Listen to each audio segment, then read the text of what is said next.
우리 지난 주간에 이스라엘이 우상 숭배한 것을 봤습니다. 우상 숭배한 것을 알게 된 모세가 하나님께 중보의 기도를 하죠. 또 직접 내려와서 그 우상 숭배의 모습을 보고는 너무 화가 나서 돌판을 깨버립니다. 이 돌판을 깨졌다고 하는 것은 하나님과의 언약이 깨졌다는 이야기고, 하나님과의 관계가 깨졌다고 하는 것을 우리에게 보여주는 것입니다. 그리고 그날만 3,000명이 죽음을 당합니다. 그럼 모든 이스라엘 우상 숭배의 죄가 다 해결되었느냐?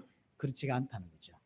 아직 이스라엘 죄가 해결되지 않은 것입니다. 오늘 30절에 보시면 뭐라고 되어 있냐면 큰 죄를 범했다라고 이야기하고, 31절에서도 큰 죄를 범했다. 이스라엘이 지은 죄는 작은 죄가 아니에요. 그래서 3,000명 죽은 걸로 끝나는 게 아닙니다. 사실은 3,000명을 죽이는데 역할을 했던 레위는 그러면 죄가 없습니까? 그들은 분명히 우상 숭배에 직접 동참한 것 같지는 않습니다. 하지만 정말로 우상 숭배가 뭔지 알고 우상 숭배의 죄가 얼마나 큰지 알았다면 우상을 만들 때 반대를 했어야 했고, 만약 옷을 찢으면서, 구약대로 말하자면 옷을 찢으면서 이게 말이 되냐라고 하면서 화를 내고 엎어버려 했었죠. 근데 가만히 있다가, 그러니까 직접 참여는 안 했지만 동참은 하지 않았지만 가만히 있었던 거예요. 그러다가 모세가 나타나서, 모세가 와서는 하나님께 헌신할 자 나오라고 하니까 그때서 뒤늦게 회개하는 마음으로 나온 거거든요. 레위 자손도 죄가 있는 것이고, 또 3,000명 죽었지만 그 외에 죽지 않은 나머지 대부분의 사람들은 그럼 죄가 없습니까? 그들도 죄가 있는 거죠. 죄 문제가 이스라엘에 아직 해결되지 않은 것입니다. 그래서 모세가 이스라엘의 그 죄를, 남은 죄를 용서받기 위해서 하나님께 중보자로서 하나님께 다시 이제 시내산에 올라가게 됩니다. 30절 뭐라고 표현하고 있냐면 혹시라고 이야기하죠. 혹 너희를 위하여 속죄가 될까 한다. 근데 이리 올라갔는데 하나님께서 용서 안 해줘도 어쩔 수가 없다는 거예요. 최선을 다해서 하나님께 속죄하고 용서를 빌겠지만 하나님이 용서 안 해줬다. 어쩔 수가 없는 거죠. 그래서 혹시 하나님이 은혜 주실까 싶어서 이제 속죄하러 모세가 중보자로서 올라가게 됩니다. 속죄하기 위해서 어디로 올라가냐? 시내산으로 올라가죠. 지난번에 한번 이야기했는데 시내산에 올라가는 이 과정이 성막에 하나님께 속죄하는 과정하고 똑같다 그랬어요. 구조가 똑같죠.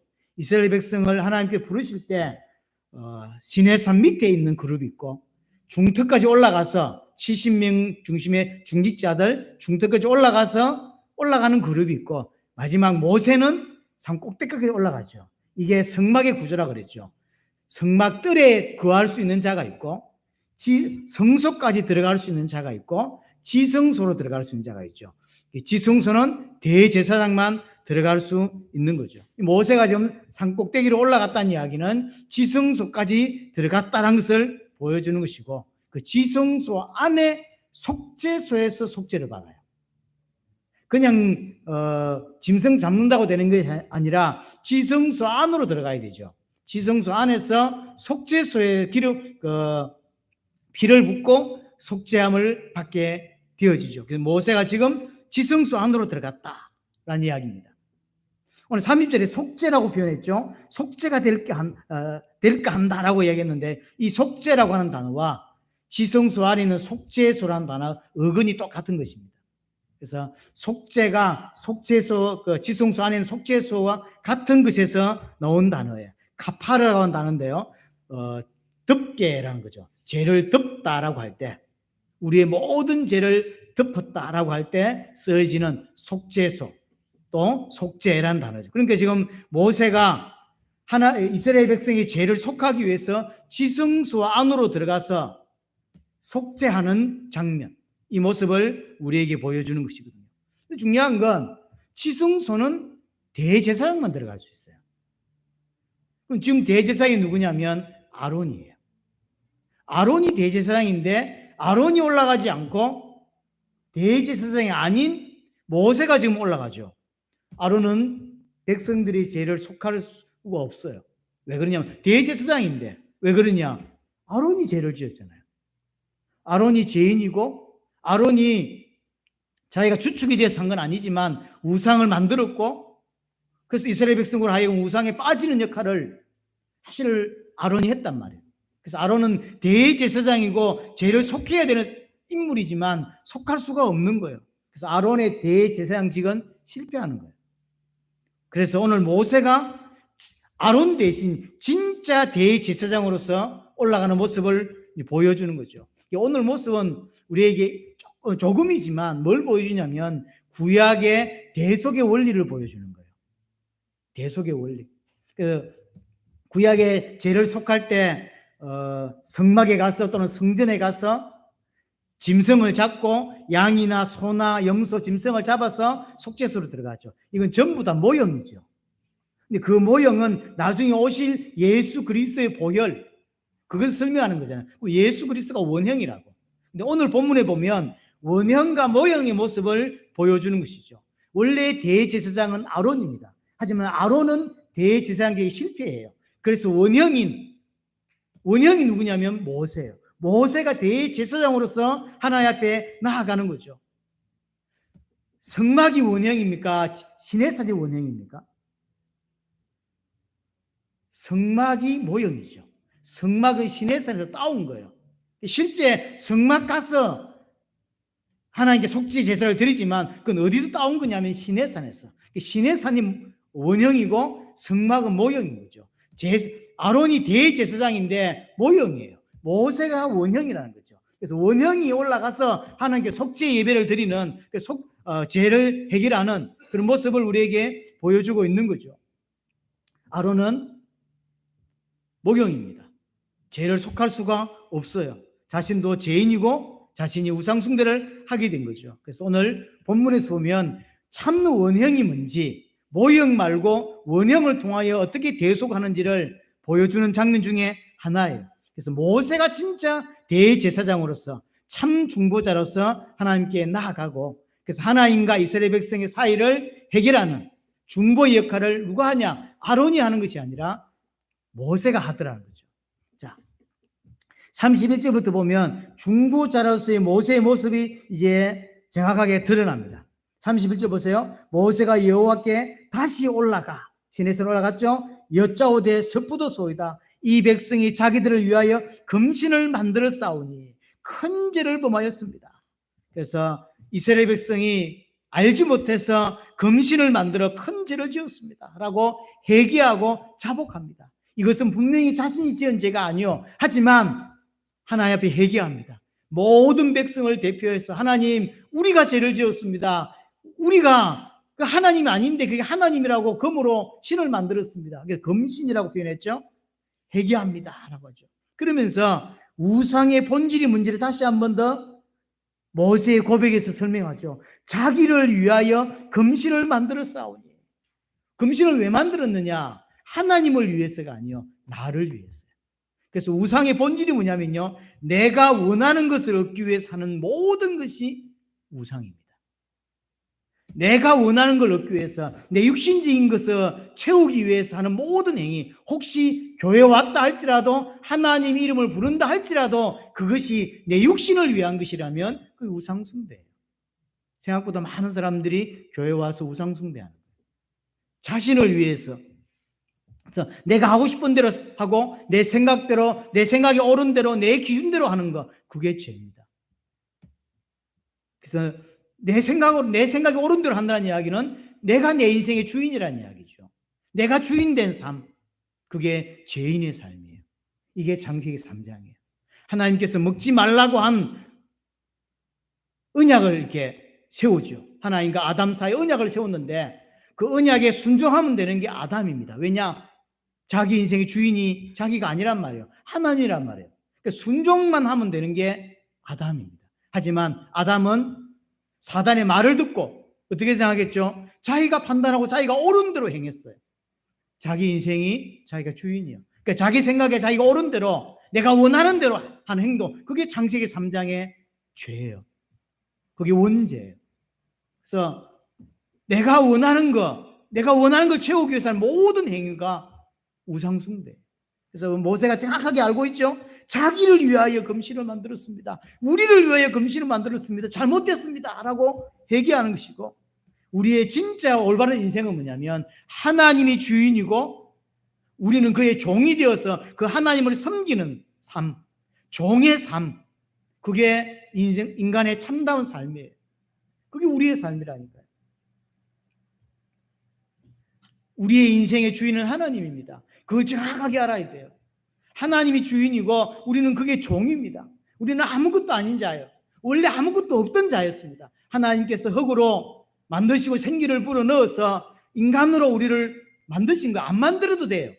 무의 상태에 없는 거죠. 근데 우리를 일부러 만들어서 하나님 같이 만들어주고 자기 아들로, 그렇죠? 그 다음에 하나님 백성으로 삼아주시고 나중에 하늘나라에서는 왕으로 삼아주셔서 당신이 다스릴 그것을 함께 다스리겠다고, 당신의 아들 예수 그리스도 똑같은 지위로 하나님의 형상으로 만들어주는, 안 해줘도 되거든. 근데 우리를 그렇게 만들어주셨다니까. 안 해도 되는데 우리에게 엄청난 축복을 허락하신 거예요. 당신의 아들로, 당신의 백성으로, 당신의 자녀로, 왕으로 삼아주신 것이죠. 그것을 알면, 하나님은 그것을 알기 때문에 아무것도 아닌 나를 만약에 지옥 버려도 사실은 할 말이 없어요. 왜 지옥 보냅니까? 말할 수가 없다니까. 근데 우리를 지옥은 고사하고 하나님의 나라를 다스릴 수 있는 왕으로, 하나님의 형상으로, 하나님의 아들로, 그걸 장자라고 불러요. 당신의 아들 예수 그리스도가 장자인데 우리 보고 장자래. 그런 위치를 주셨다고, 그런 은혜를 주셨다고. 그래서 우리는 어떤 삶을 사냐? 그걸 아는 자는 하나님을 왕으로 섬기고 하나님을 주인으로 섬기고, 우리는 그 앞에 부복하고 무릎 꿇는 자로, 종으로. 그럼 하나님이 우리를 막 하대하면서 막 함부로 이렇게 막 노예처럼 쓰시냐? 그렇지 않은 거예요. 아들로 삼아. 우리는 종인데 아들로 삼아 주신다니까. 그걸 알기 때문에 하나님을 사랑하고 이웃을 사랑하는, 그것이 성경의 핵심이에요. 정말로 내가 누군지 알고 하나님 주신 은혜를 알면 하나님의 사랑, 이웃 사랑, 이것이 성경 전체의 핵심이라고 그랬죠. 그런데 우리는 그렇게 살 수가 없는 거예요. 왜냐? 나를 더 사랑하고. 하나님을 사랑할 수가 없어요. 이웃을 사랑할 수가 없어. 왜? 나를 더 사랑해. 그래서 이스라엘이 우상을 숭배한 것은 자기를 위한 거예요. 자기를 사랑했기 때문에 나온 행동이죠. 이게 바로 창세기 3장의 죄입니다. 마태복음 6장에 보면 예수님이 이런 표현을 써요. 하나님과 재물을 겸하여 섬길 수 없다라고 하죠. 그러니까 하나님과 돈을 함께 섬길 수 없다는 거예요. 하나님만 섬기든지 재물만 섬길 수 있다, 돈만 섬길 수 있다, 이 둘 중에 하나라는 거죠. 우리는 둘 다 섬길 수 있다고 생각해요. 그렇지 않습니다. 예수님 분명히 말씀하셨어요. 하나님과 재물을 겸하여 섬길 수 없다. 이게 어디서 나온 본문이냐면, 종이, 노예가 두 주인을 섬길 수 있는 노예가 있냐 하는 거예요. 그렇죠? 이 주인을 섬기든지 저 주인을 섬기든지 둘 중에 하나지, 어떤 종이 이 집도 주인을 섬기고 저 집도 주인을 섬기는 그런 케이스는 없단 말이에요. 그래서 하나님과 재물을 겸하여 섬길 수 없다고 그랬죠. 이 재물은 정확히 말하면 만몬입니다. 만몬. 쉽게 말하면 물질의 신인 거예요. 하나님과 물질의 신, 하나님과 세상 신을 동시에 겸하여 섬길 수 없다라는 거죠. 절대로 섬길 수 없습니다. 하나님을 섬기든지 만몬을 섬기든지 둘 중에 하나입니다. 세상의 만몬을 쫓아가는 삶을 뭐라고 말하냐면 마귀의 종노릇이다라고 하죠. 히브리서 2장 14절 15절에 보면 일평생 매여 종노릇되죠. 일평생 매여 종노릇했다는 게 뭐예요? 세상 따라갔다는 이야기예요. 우리가 목에 걸려가지고 이렇게 끌려가겠다는 게 아닙니다. 우리가 사단의 종로로 했다, 마귀의 종로로 했다는 이야기는 세상의 기준대로, 세상이 원하는 원리대로, 세상의 모습대로 살아갔다는 거예요. 그게 종로였다는 거예요. 그래서 에베소 2장 2절에도 불순종의 아들들 가운데 역사했다라고 하죠. 그 불순종의 아들들이라고 이야기했고, 그 마귀의 종, 세상 풍소, 세상 유행, 그게 마귀의 종로였다는 거예요. 세상의 기준을 따라 사람들이 좋은 대학 가야 성공해 라고 생각하니까 그 기준을 따라 인생을 살았어요. 그게 마귀의 종노릇이에요. 그래서 최소한 이렇게 하고 살아야지. 이 정도 집은 사서 살아야지. 그래서 그 하기 위해서 모든 걸 투자하죠. 그게 바로 마귀의 종노릇이에요. 하나님을 정확하게 알고 하나님을 주인으로 섬길 때만 마귀의 종노릇에서 빠져나올 수 있는 거예요. 하나님을 섬길 수 있는 거죠. 이스라엘이 지은 죄는 큰 죄입니다. 그 큰 죄를 이스라엘만 짓습니까? 아니요. 우리도 똑같이 지어요. 교회 다니고 하나님을 믿지만 여전히 세상과 하나님을 겸하여 섬기는 자세로 그렇게 살아가고 있죠. 자, 그래서 32절에 모세가 이제 하나님 앞에서 그러나 이제 그들의 죄를 사하시옵소서. 그렇지 아니하시면 죄를 용서하지 않으실 거면 원하건대 주께서 기록하신 책에서 내 이름을 지워버려 주십시오. 대단하죠. 이런 모습을 보면 모세가 참 많이 바뀌었어요. 출애굽기 3장 생각해 보세요. 출애굽기 3장에 하나님이 모세를 부르실 때 절대로 안 가겠다고 하죠. 제가 말도 못하고 뭐 어떻고 뭐 이러면서 안 가겠다고 했던 그 모세. 근데 그 모세가 지금 보세요. 자기가 지은 죄도 아니고 자기가 없는 동안에 이스라엘 백성이 지은 죄를 두고 뭐 하고 있냐면 생명을 걸고 중보하고 있죠. 만약 이스라엘 백성 용서하지 않을 거면 제 생명을 제 이름을 이렇게 생명책에서 빼버려라. 쉽게 말하면 나를 지옥 보내라 뭐 이런 거거든 이게. 자기의 생명을 걸고 좀 중보의 역할을 하고 있죠. 여기서 내 이름을 지워달라고 했는데 이 이름을 지워달라는 게 진짜 지옥 보내주십시오라는 의미는 아닙니다. 그런 사람이 어디 있겠어요. 그런 의미는 아니고 구약적으로 구약에서 이게 4번인가 5번 나오는 표현인데요. 내 이름을 생명책에서 지워달라고 하는 이 의미는 나를 죽여달라라는 거예요. 지옥 보내라는 개념이 아니라 나를 죽여달라. 내가 대신 죽겠습니다. 저들을 용서하지 않을 거면 제가 대신 죽겠습니다. 그러니 저들을 용서해 주십시오라는 거죠. 저들 대신해서 저를 죽이십시오 라고 하는 의미죠. 이스라엘이 지은 죄를 감당하기 위해서 모세가 죽겠다는 거예요. 이게 중보자의 모습이죠. 진짜 중보자의 모습이에요. 그래서 모세가 원형이라는 거예요. 아론이 대제사장인데 아론은 모형이고 모세가 원형이에요. 이스라엘이 문제를 해결할 때 성막에서 대제사장이 염소나 양이나 소의 피를 가지고 속죄합니다. 그게 모형이죠. 그러나 오늘 본문에 보니까 모세 자신이 죽겠다고 하죠. 모세는 원형이란 말이에요. 원형이 죽겠다는 거죠. 그래서 아까도 말했지만 대속의 원리를 보여주는 것입니다. 구약에서는 모형, 다른 말로 그림자로만 나타납니다. 짐승이 양이 내 대신 죽는다고 실제로 제 문제가 해결됩니까? 아니잖아요. 그 모형이잖아요. 예수 그리스도가 오셔서 그렇게 피 흘려 죽으심으로만 내 죄를 해결할 수 있다고 하는 모형이잖아요. 근데 오늘 모세는 원형이라 그랬어요. 아론이 모형이고 모세가 원형이란 말이에요. 성막이 모형이고 시내산이 원형이잖아요. 그래서 원형 시내산에 올라가서 원형인 모세가 대신 죽겠다고 하는 거죠. 대속의 원리를 우리에게 설명해 주는 거죠. 그래서 모세가 속죄하기 위해서 이스라엘 죄를 속죄하기 위해서 시내산으로 올라가고 자기의 생명을 들여서 속죄하려고 하는 것이죠. 대속의 원리를 아주 잘 보여주는 장면입니다.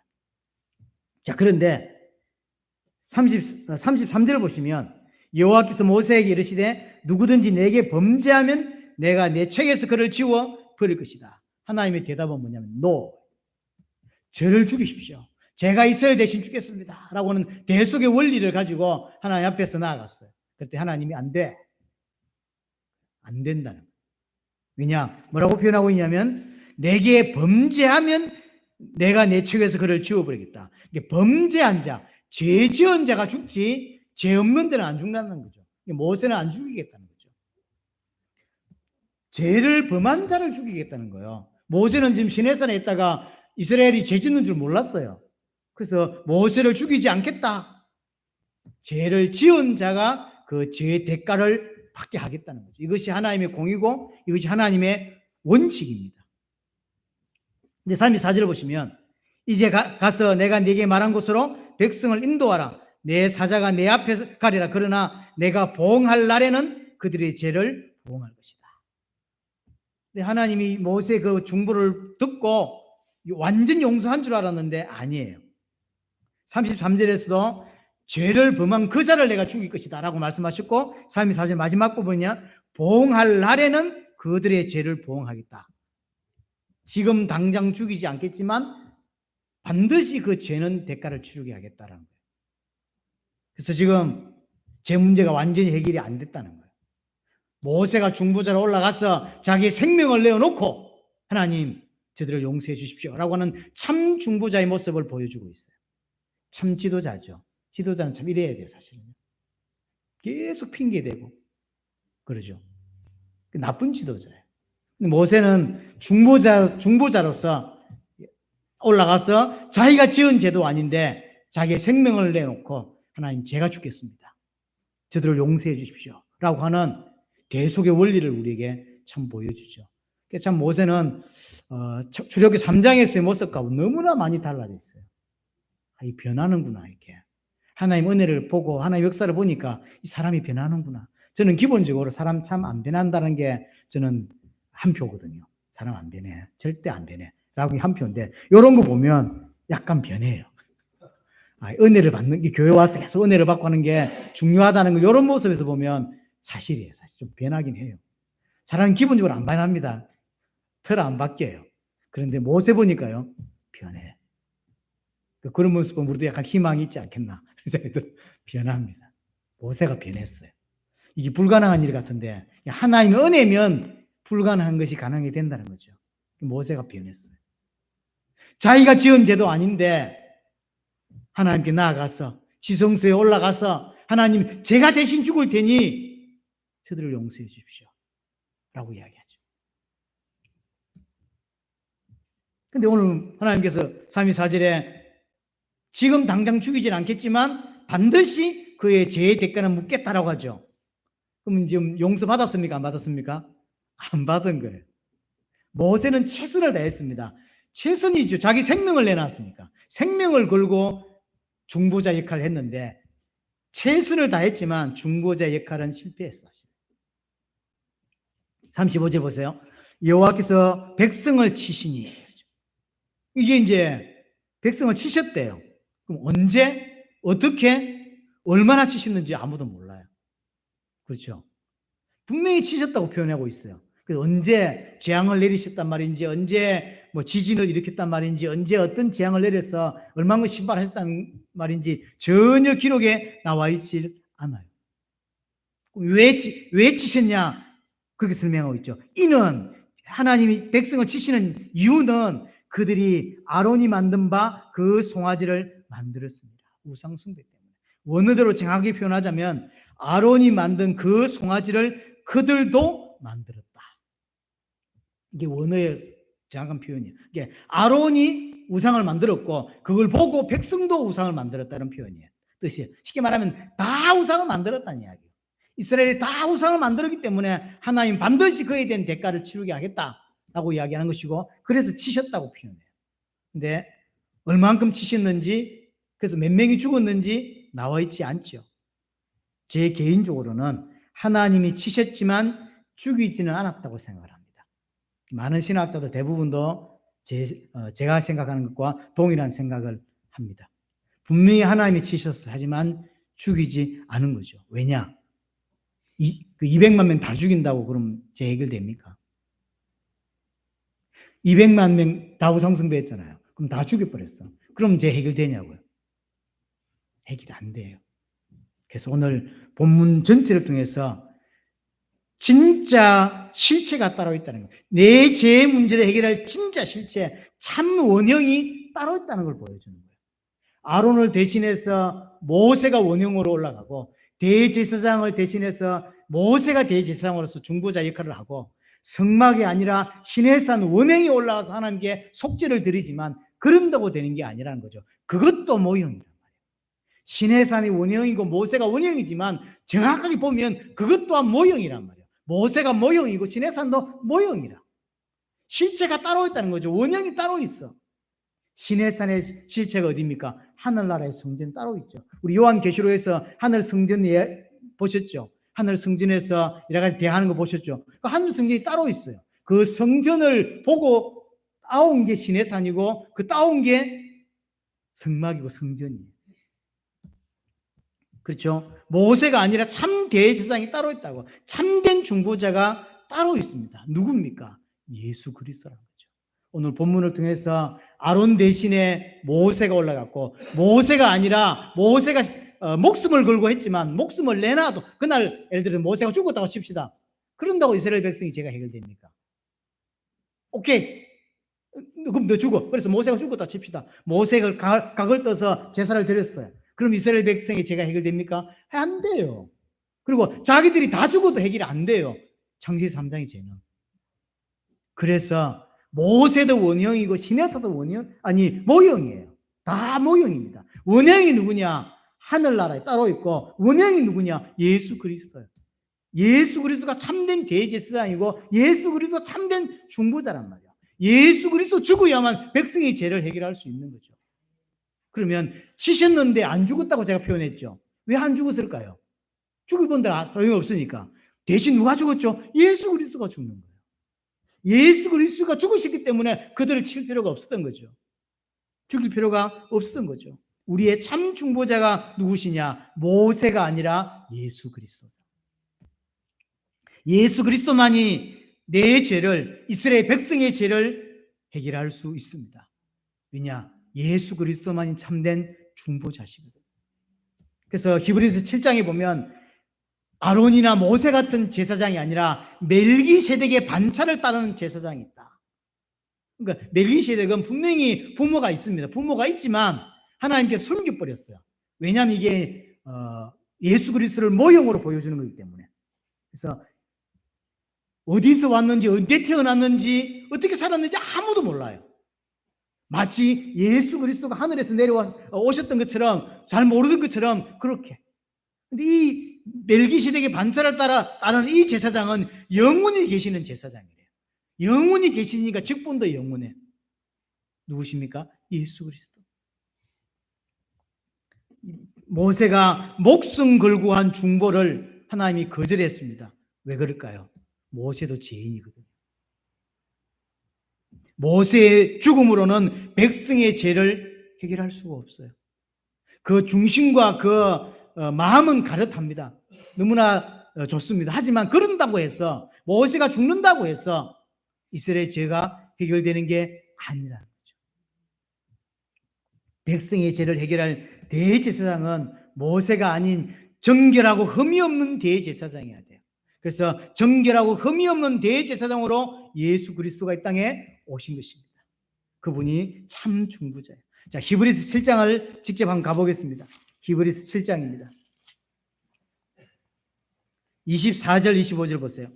히브리서 7장 24절에 보시면 예수는 영원히 계심으로 그 제사장 직분도 갈리지 아니하니라. 그러므로 자기를 힘입어 하나님께 나아가는 자들은 온전히 구원하실 수 있으니, 이게 하나님께 나아가는 자들을 온전히 구원할 수 있는 대제사장이 왔다는 거예요. 모세도 좋지만 안 돼. 왜? 자기도 죄가 있어. 그래서 그거 안 되고 흠없고 점 없는 온전한 하나님께로 나아가면 100% 구원받게 할 수 있는 자가 따로 있다는 거죠. 그분이 예수 그리스도라는 거예요. 어째서 그럴 수 있냐? 예수님이 십자가를 통해서 단번에 영원히 온전케 했죠. 히브리서 10장 14절에. 근데 온전케 한 정도가 아니요. 단번에 영원히 온전케 한 정도가 아니라 오늘 25절에 보면 뭐라고 말하냐면요. 자기를 힘입어 하나님께 나아가는 자들로 온전히 구원하실 수 있으니 이는 그가 항상 살아계셔서 그들을 위하여 간구하십니다. 항상 살아계시대요. 십자가에서 단번에 영원히 온전케 했을 뿐만 아니라 항상 살아계셔서 항상 우리를 위하여 중보하신대요. 왜 그럴까요? 우리는 항상 죄짓거든요. 사실을 한 가지만 말씀하셔도 돼요. 단번에 영원히 끝나버렸죠. 근데 끝났다고 끝난 게 아닌 거예요. 주님은 항상 살아계시고 항상 우리와 함께 하셔서 항상 중보자 역할을 계속 하신다는 거예요. 왜 그러냐? 우리가 계속 범죄하거든. 그래서 그 직분도 영혼의 제사장, 대제사장은, 인간 대제사장은 죽으면 또 세우고 죽으면 또 세워야 돼. 하지만 예수님은 영원하시기 때문에 영원한 거예요, 제사장직이. 그래서 그분이 행하신 대제사장 역할이 온전하고 완전하다라고 이야기를 하는 것입니다. 예수 그리스도의 중보가 온전한 중보일 수밖에 없고 참된 중보자가 될 수밖에 없는 거죠. 그래서 히브리 7장의 26절부터 28절 이야기는 그래서 예수 그리스도가 한 중보, 예수 그리스도의 대제사장 역할은 모세와 다르다라는 이야기를 하고 있는 거예요. 모세와 다르다. 그렇죠. 26절 보세요. 이러한 대제사장은 우리에게 합당하니, 예수 그리스도는 합당하니 거룩하고 악이 없고 더러움이 없고 죄인에게서 떠나 계시고 하늘보다 높이 되시니시라. 그렇죠. 27절 그는 저 대제사장들이 먼저 자기 죄를 위하고 다음에 백성의 죄를 위하여 날마다 제사 드리는 것과 같이 할 필요가 없으니 인간 대제사장은 날마다 이렇게 해야 된다는 거예요. 대제사장이 죽고 나면 또 새로운 대제사장이 해야 되고 작년 했으면 올해 또 해야 되고 계속 해야 돼. 하지만 예수 그리스도는 그렇지 않더라. 이는 그가 단번에 자기를 들여 이루셨습니다. 하지만 예수님은 단번에 자기 목숨을 들여서 다 끝내버렸다는 거예요. 다 끝내놓고도 항상 우리와 함께 계세요. 히브리서에서 말하는 거예요. 그래서 모세가 하는 중보가 완전히 다르다. 완전히 다르다. 28절 마지막 부분에는요. 그럴 수 있는 이유가 뭐냐면 영원히 온전하게 되신 아들을 씌웠기 때문이다. 어떻게 예수 그리스도의 중보가 완전할 수 있냐? 영원하고 온전한 당신의 아들을 통해서 중보하시기 때문에 그 중보가 영원하고 온전하다. 인간 제사장도 좋아. 하지만 안 돼. 모세 대단해요. 자기 생명을 드렸어요. 안 돼. 왜냐? 죄인입니다. 그래서 하나님의 아들을, 그 아들을 통해서 한 중보가 완전하다는 거예요. 왜 그러냐? 그는 영원히 계시고, 그래서 영원히 계시기 때문에 그 대제사장 직분도 영원하고, 영원할 뿐만 아니라 온전하다는 거예요. 그래서 예수 그리스도가 우리에게 행하신 그 대제사장의 직분, 중보자의 직분이 온전하다는 거예요. 우리는 구원받아 놨고도 여전히 죄 짓죠. 하나님이 여전히 지금 우리와 항상 함께 계셔서 그 죄를 또 사해 주시고 또 은혜 주셔서 계속해서 성장할 수 있도록 만들어 주신다는 거예요. 그 증거가 모세입니다. 정말로 변하지 않을 것 같은 모세가 변하는 것 보세요. 예수님의 중보가 어떻게 내 죄를 그럼 그렇게 해결할 수가 있는가? 답은 고린도서 5장 21절에 보면 예수님을 하나님이 십자가에 못 박을 때 어떻게 표현하고 있냐면 죄를 알지도 못하신 이를 죄로 삼으셨다. 예수님은 죄가 없는데 정결하고 흠이 없는 자인데 죄로 삼아서 죽였다는 거예요. 쉽게 말해 예수님이 뭐가 됐다? 죄가 됐다는 거죠. 하나님께서 예수님을 죄로 만들어 놓고 죽이신 거죠. 예수님이 죄가 되신 것입니다. 어떤 사람들은 죄 자체가 되었다는 표현을 쓰는데 이 표현이 정확한 표현인지는 잘 모르겠습니다. 예수님이 죄가 된 거예요. 예수님이 죄 자체가 된 거죠. 그래서 예수님이 죽었다는 이야기는 죄가 죽었다는 이야기죠. 인류의 모든 죄가 예수님이 되신 거예요. 쉽게 말해 예수님이 인류의 모든 죄 자체가 되신 거죠. 그래서 예수님, 하나님이 그 예수를 죽였다는 이야기는 예수가 죽은 게 아니라 죄를 다 죽인 거죠. 죄가 심판받게 된 거예요. 그래서 우리는 죄에서 자유할 수 있게 된 거예요. 예수 그리스도를 믿으면 우리는 죄에서 자유함을 얻게 되는 거죠. 왜냐? 예수님이 죄가 되셔서 내 대신 죽어버렸기 때문에. 그 결과로 우리는 구원받을 수 있게 된 것이죠. 요한복음 1장에 보면 세상 죄를 지고 간 하나님의 어린 양이라는 표현을 씁니다. 세상 죄를 지고 간 하나님의 어린 양.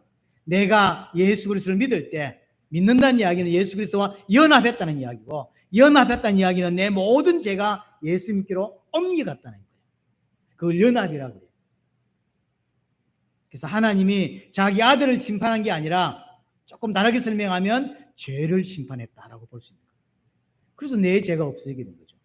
정확히 말하면 죄는 여전히 있어요. 하지만 내 대신 내가 죽어야 될 그 자리에 예수님이 죽으셔서 죄를 해결하셨다는 이야기예요.